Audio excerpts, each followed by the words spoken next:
નવસારીમાં દીપડો અવારનવાર દેખાઈ દે છે, ત્યારે શિયાળ પણ હવે નજીકના સાતેમ ગામે દેખાયું હતું।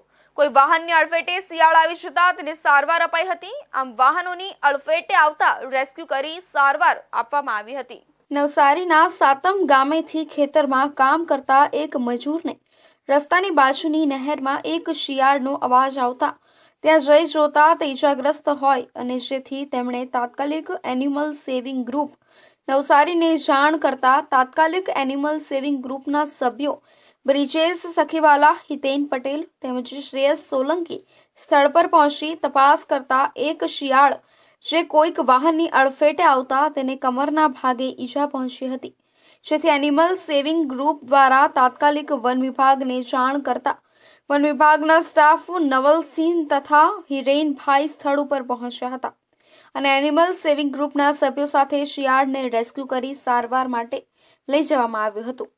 આમ નવસારીમાં દીપડો અવારનવાર દેખાઈ દે છે, ત્યારે શિયાળ પણ હવે નજીકના સાતેમ ગામે દેખાયો હતો।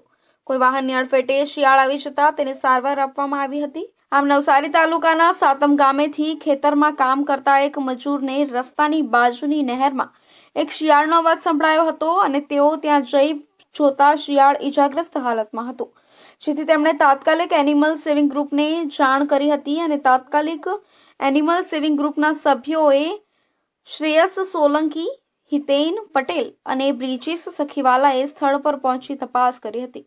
આમ શિયાળને સારવાર આપી વન વિભાગ દ્વારા સલામત સ્થળે છોડી દેવામાં આવશે તેવી માહિતી સાંપડી છે।